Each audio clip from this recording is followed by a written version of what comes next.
우리가 그 솔로몬이 왕이 되었을 때 하나님께서 그에게 소원을 물으시고 그가 지혜를 구하였다 하는 이야기를 잘 알고 있습니다. 솔로몬은 가장 위대한 왕이고 또한 지혜의 왕이죠. 지혜라는 것이 오늘 무엇인가 하는 것에 대해서 오늘 성경의 본문이 우리 가운데 말씀하고 있는 것은 우리가 생각했던 지혜와는 조금 다릅니다. 어떤 면에서 지혜라는 것은 올바른 것을 선택할 수 있는 것이라고 생각이 됩니다. 또한 어떤 지식적인 것도 받침이 되어야만 지혜가 있을 수 있다라고 생각이 됩니다만은 오늘날에는 무엇을 안다고 하는 것이 그렇게 큰 덕이 되지 못합니다. 안다라고 하는 그 지식이라고 하는 것은 이제 정말 세상에 그런 물처럼 그냥 쭉 다 있죠. 인터넷의 바다에 다 있습니다. 아마도 무슨 학문이든지 또 어떠한 것이든지 다 우리가 마음만 먹으면 다 알 수 있을 것입니다. 예전에처럼 이렇게 제한되어 있지 않죠. 지식, 정보 이런 것이 제한이 되어 있지 않고 소수에게만 풀려 있는 것이 아니라 다 알 수 있습니다. 그러므로 지혜 또 지식 이러한 것들이 오늘 우리에게 어떤 의미를 갖고 또한 우리가 지혜를 하나님께로부터 받는다는 것이 어떠한 것인지에 대해서 성경은 어떻게 말씀하시는지에 대해서 잘 알아야 됩니다. 꼭 학교 다닐 때 공부 잘했다고 해서 훌륭한 사람이 되는 것은 아니죠. 오히려 더 어떻게 될지는 잘 알지 못합니다. 그리고 제가 예전에 이제 대학에 들어가서 이제 좀 공부를 열심히 해야 되겠다 그런 생각이 들고 영어 공부를 이제 좀 해야 되겠다고 생각할 때 결정적으로 이제 제가 학부사에서 무슨 기자를 했었는데 그때 학교 총장님을 만나게 됐습니다. 그래서 총장님이랑 오랜 시간 동안 이런저런 얘기를 신임 총장님이랑 이제 인터뷰를 하게 된 것이죠. 그분이 갑자기 제가 그런 결심을 한 줄을 아셨는지 요즘에 대학생들이 영어 공부 너무 열심히 한다고, 너 영어 공부 열심히 하지 말라고 저한테 그러시더라고요. 그래서 왜 영어 공부 열심히 하면 안 되냐고, 영어 공부를 열심히 해야 좀 그래도 훌륭한 사람이 되는 거 아니냐 그랬더니 나 영어 할 줄 몰라, 나 독일 갔다 왔잖아 그러시더라고요. 그래서 나 독일 유학생이라고. 근데 요즘에 대학생들이 가고 있는 길이 영어를 잘해서 토익을 점수를 따는데 외국인이랑 영어도 한마디 잘 못하고 점수는 높은데 뭐든지 다 그걸 위해서 막 자기 열정과 시간을 다 들이는데 결국에는 그 공부를 뭐하러 하냐는 거예요. 너무 시간이 아깝다는 겁니다. 그래서 그거 하는 시간에 뭔가 다른 어떤 경험을 하든지 책을 읽든지 그러라고. 그리고 나중에 영어가 필요할 때가 되면 분명히 그 총장님이 저한테 말씀하신 분명히 아주 좋은 통역기가 개발될 거다. 그래서 너 절대 영어 공부하지 말아라. 그리고 통역기가 개발되지 않더라도 그렇게 하나님 앞에서 잘 쓰임 받는 사람이 되면 통역이 다 붙는다. 영어가 필요할 때 꼭 필요한 일이 생기면 통역보로 해달라고 하면 된다. 네가 지금부터 영어 공부 열심히 해도 통역하는 사람들보다 더 잘할 수 있겠냐? 못한다. 그러니까 그거 하려고 신경 쓰지 말고 딴 거 하라고. 그래서 그때 하나님께서 주시는 말씀으로 그 말씀을 받고 영어 공부에 너무 투자를 해서는 안 되겠구나 그런 생각들을 하게 됐습니다. 그게 사실은 지혜죠.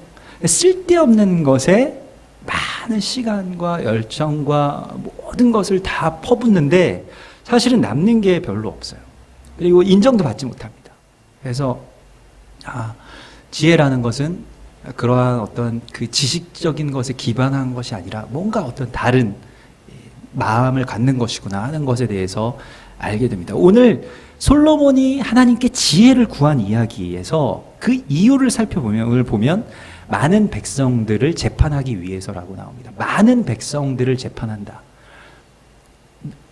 사실은 세상에 많은 사람들이 있으면 다 각자의 이야기가 다 옳습니다. 우리가 재판을 한다고 생각했을 때 이 사람의 이야기를 들으면 이 사람 말이 맞는 것 같고 그 반대편에 있는 사람들의 말을 또 들어보면 이 사람 말이 맞는 것 같아요. 무엇이 정의인지에 대해서 굉장히 불분명한 시대에 살고 있습니다. 사실은 그 학교 다닐 때 공부를 할 때는 이 시험 문제에서 정답이라는 게 있잖아요. 근데 세상에는 정답이 없습니다. 뭔가 다 자기가 저마다의 어떤 정의를 가지고 있다. 내가 옳다. 이 사람을 뽑아주면 세상이 정말 옳은 길로 변할 수 있다. 지금 오늘날의 그런 구호와 외침들이 아주 난무합니다만은 실제로는 각자의 입장에서의 이해관계가 다 틀리기 때문에 어떤 사람은 정말 가난하고 어려운 사람이 있는가 하면 또 어떤 사람은 또 그 반대편에 서 있는 사람도 있고 어떤 쪽으로 서야만 정의인가 하는 것이 오늘의 또한 문제입니다. 선거 때만 되면 뭐 좀 가난한 분들 또 서민들이 목소리가 높아지죠. 또 위상이 더 높아지는 것 같이 느껴집니다만은 그것은 선거 때 가난한 사람들에게도 똑같이 표가 한 표씩 다 주어져 있기 때문에 가난한 사람들에게 잘 보여야 표를 받을 수 있기 때문에 그런 것이지 실제로 가난한 사람들의 위상이 높진 않죠.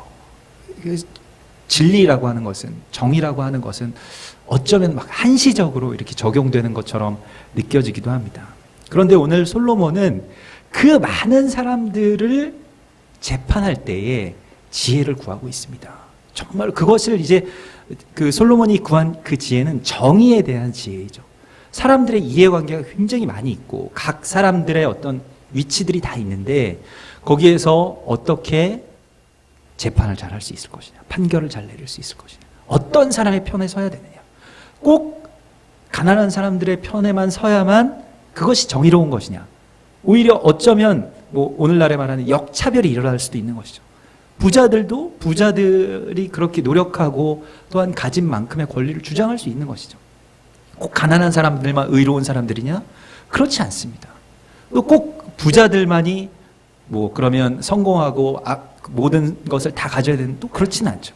뭐 어디에서 그 중심을 맞춰야 되는지에 대해서 우리는 알 수가 없습니다. 그래서 솔로몬은 8절에서 그 많은 사람들을 재판하기 위한 지혜를 구하고 또한 9절에서 나에게 듣는 마음을 주소서 이렇게 말씀하고 있습니다. 나에게 듣는 마음을.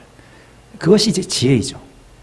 주님의 마음을 부어주소서. 그때마다 또한 결국에는 무엇이냐면 지혜라는 것에 대해서 솔로몬은 이미 통찰하고 있었던 것입니다. 지혜는 듣는 마음이다 라는 것을 통찰하고 있습니다. 이것은 왕이 되었을 때의 그 왕이 일반적으로 갖기 쉬운 것에 그 휘말리지 않은 솔로몬의 아주 위대한 면모를 보여주는데요. 우리가 일반적으로 내가 뭐 대통령이 된다면, 내가 왕이 된다면, 내가 이 나라의 뭐 대권을 잡는다면, 그러면 뭘 할 것인가에 대해서 우리가 생각을 하잖아요. 어떤 나의 생각, 나의 지혜, 나의 계획들은 이러한데 하나님 이걸 이루어 주소서 이렇게 우리가 보통은 기도할 것입니다. 아무리 신앙심이 좋은 대통령이라 할지라도. 그렇기 때문에 이 솔로몬에게서 우리가 배워야 할 필요가 있습니다. 솔로몬은 그것을 구하지 않았어요. 솔로몬은 처음서부터 듣는 마음을 구했습니다. 하나님 뭘 해야 될까요? 라고 거기에서부터 출발한 것입니다. 여러분 우리가 우리의 인생에서는 적어도 나의 삶 가운데서는 내가 왕이잖아요. 그렇죠? 여러분들이 다 여러분들의 그러한 그 뭔가 어떤 결정과 하루하루의 선택을 주관할 수 있는 왕입니다. 그런데 그 왕으로서 우리가 솔로몬의 시작에서부터 우리도 시작해야 됩니다. 하나님 무엇을 해야 될지 알려주십시오. 보통 다른 왕들, 다른 사람들은 내가 이걸 하고 싶고 내가 이걸 갖고 싶고 나의 계획은 이런데 주님이 여기에 도와주시기만 하면 됩니다 라고 이야기합니다. 그러나 솔로몬은 그 이전에 무엇을 해야 할지 또 그 이전에 주님의 마음이 어떠한지를 듣는 마음을 달라고 했어요. 왕의 가장 첫 번째 덕목은 무엇인지 아십니까? 통치가 아니라 겸손입니다. 듣는 것입니다. 이 통치를 하기 시작해서 내가 무엇을 막 하려고 하기 시작하면 출발이 잘못되었기 때문에 아무것도 이루어지지 않습니다. 주님께서 주시는 마음을 내게 받는 그것에서부터 시작되는 지혜가 참된 지혜인 것이죠. 그래서 오늘 우리가 주님의 그 지혜를 구해야 되겠는데 그 다음에 바로 그때에 그 지혜를 구하였을 때 그에 대한 응답으로 지금 이 한 이야기가 나오게 됩니다. 그것이 아주 유명한 솔로몬의 재판의 이야기죠. 근데 솔로몬의 재판의 이야기를 들어보면 글쎄요, 어떤 분들은 정말로 그렇게 설교하시는 분들이 있는데, 어떤 분들은 이 성경을 기록한 기록자가 솔로몬에 대해서 굉장한 악감정을 가지고 있었을 것이다. 솔로몬은 사실은 굉장히 지혜로운 재판의 기록들을 많이 남겨놓고 있거든요. 탈무드 같은 데서 보면 솔로몬의 아주 기발한 그 지혜들이 굉장히 많이 있습니다. 그런데 지금 이 재판의 이야기는 조금 이상한 이야기라는 것이에요. 왜 이상한 이야기냐면, 어떤 두 여자가 와서 자기 아들이라고, 한 아기를 자기 아들이라고 주장하는 이야기입니다. 한 아기는 죽었고 한 아기가 이제 살았는데 그 아들이 자기 아들이라 이렇게 주장하는 것인데, 그런데 솔로몬이 판결을 내리기를 반으로 갈라라. 그래서 가르자고 하는 여자가 거짓말을 하는 여자고, 가르지 말자고 하는 여자는 참된 여자다. 이렇게 이야기하죠. 일반적으로 우리가 그냥 상식선에서 생각하면 누가 가르자고 하겠습니까? 어떤 여자가. 왕이 지금 이런 판결을 내릴 때 그 의도를 알아차리지 못할 만큼 멍청한 사람이 어디 있겠냐는 거예요. 그래서 좀 그렇기도 합니다. 사실은 이 판결을 들었을 때 다 같이 이거 칼로 가르면 안 됩니다 라고 주장할 것 같은데, 그런데 어떤 한 여인은 반으로 가르자라고 이야기했다는 것입니다. 그런데 이 솔로몬의 재판의 이야기는 단순한 어떠한 성경에서의 에피소드가 아니라 예언적인 이야기로, 아주 비유와 같은 이야기로 여기 존재하는 것을 우리가 알아야 됩니다. 이 이야기는 우리가 성경에서 어떤 여인이 나오면 일단은 교회를 생각해야 됩니다.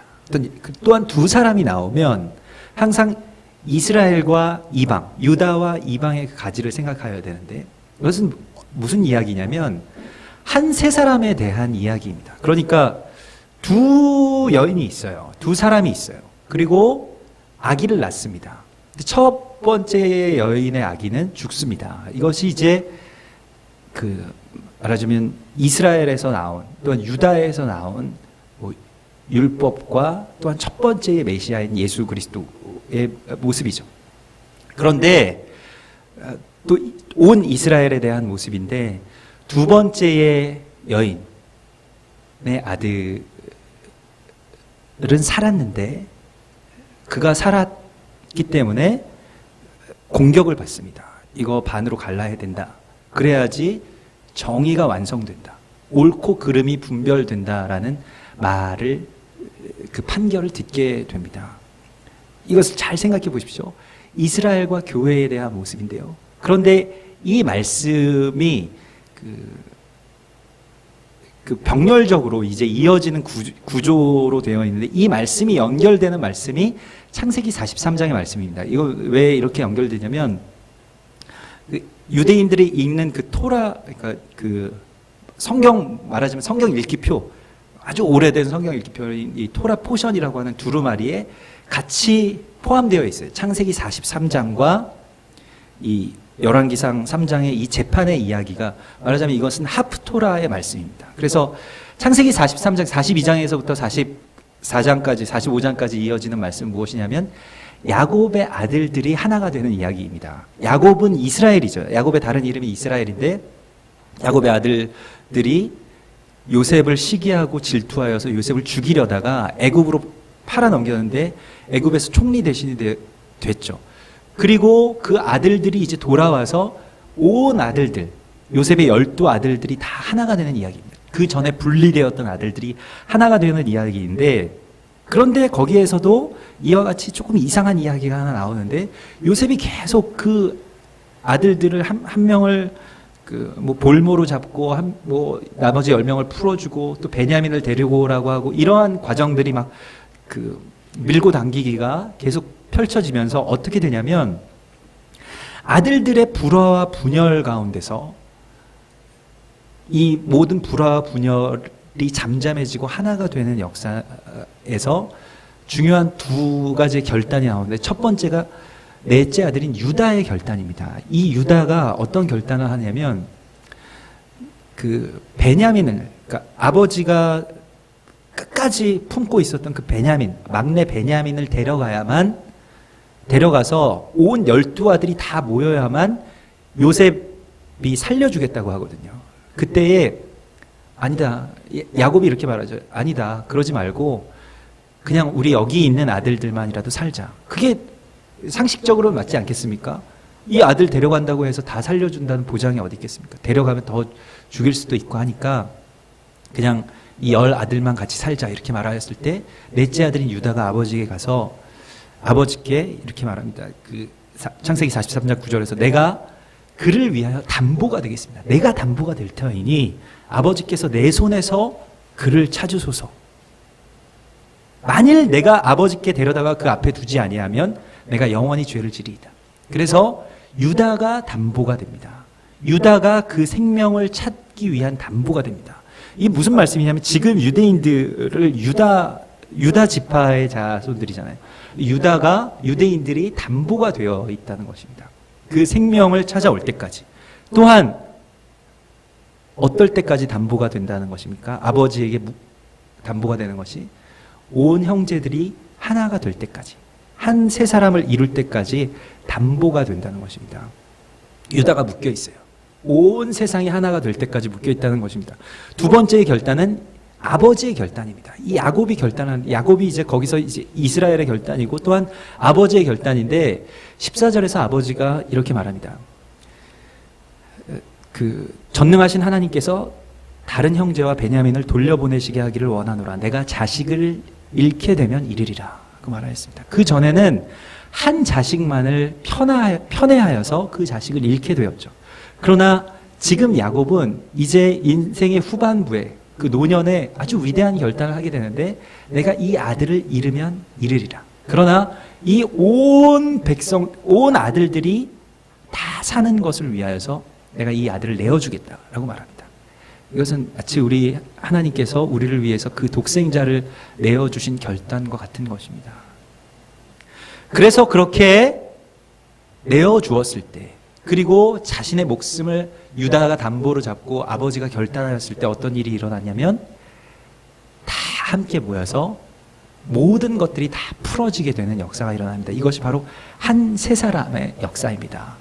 전에는 너희가 원수되었던 것, 그것을 둘로 하나를 만드사 중간에 막힌담을 허시고 한 세 사람을 지으신다라는 말씀이 바로 여기에 있는 것입니다. 이것이 바로 지혜라는 것입니다. 그러면 이 지혜는 어떻게 해야 이루어지느냐?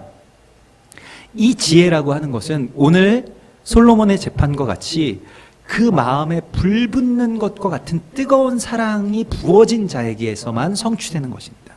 이건 머리로 될 수가 없어요. 우리가 이성적으로 생각하면 이스라엘, 그 우리와 상관이 없습니다.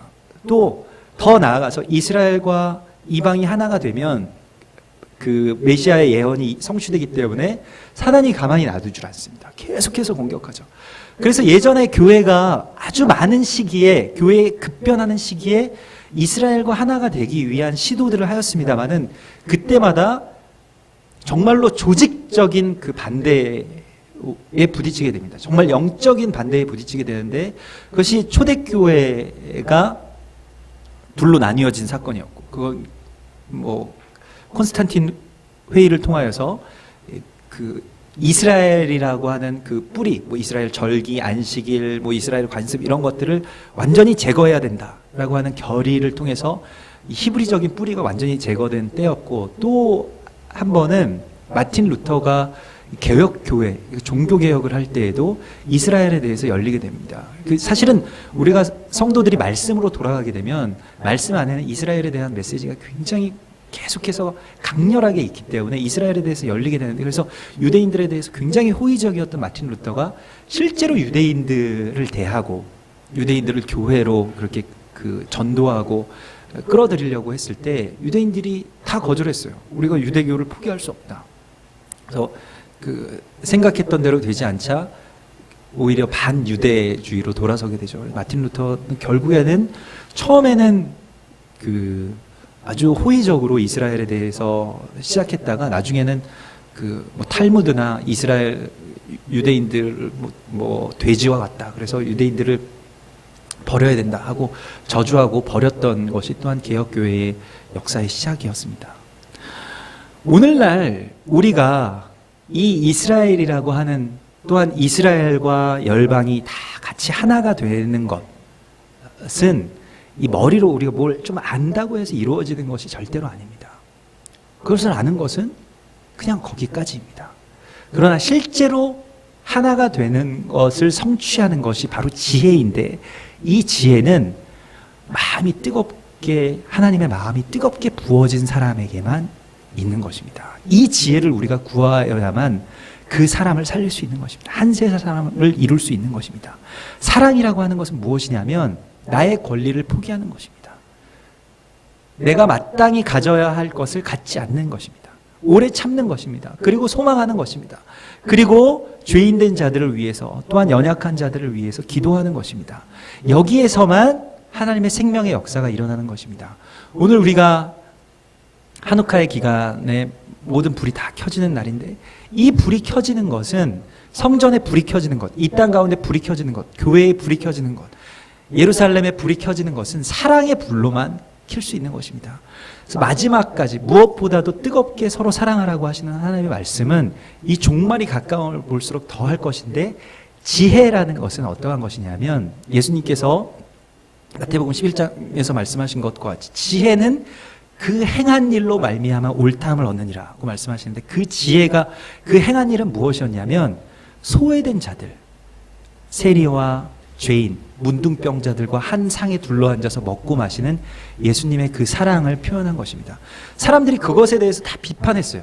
너 왜, 당신은 메시아이면서 유대인이면서 왜 이방인들과 같이 먹느냐? 왜 죄인들과 같이 먹느냐? 세리와 창녀들과 왜 친구가 되느냐? 그랬을 때 예수님의 대답이 그러하였습니다. 지혜는 그 행한 일로 말미암아 옳다함을 얻느니라. 지혜가 무엇인지에 대해서 우리가 알지 못해요. 지혜 뭐 똑똑한 것이 아닙니다. 지혜라는 것은 뜨거운 사랑을 말하는 것이에요. 그리고 정말로 잃어버리고 소외된 자들을 찾아서 그들에게 나의 희생과 나의 사랑을 전하는 것, 그것이 바로 지혜라는 것입니다. 그리고 그것이 바로 옳다함을 얻는 지혜의 표본이라는 것입니다. 솔로몬은 바로 이 지혜를 하나님께 받았고, 그래서 사랑을 발견해낼 줄 알았어요. 오늘 교회가 그 두 번째의 그 참된 어머니가 되어서, 그 아이의 참된 어머니가 되어서 이 아이를 가르면 안 됩니다. 이 아이에게 칼을 대서는 안 됩니다. 이것이 분리되어서는 안 됩니다. 온 야곱의, 이스라엘의 아들들이 다 하나로 모여야 됩니다 라고 하는 기도와 기대와 또한 자기 희생 가운데로 들어갈 때 하나님께서는 참된 한 세 사람의 역사를 우리를 통해서 이루어 주실 것입니다. 우리는 이것을 위해서 오늘 이 자리에 부르심을 받고 서 있습니다.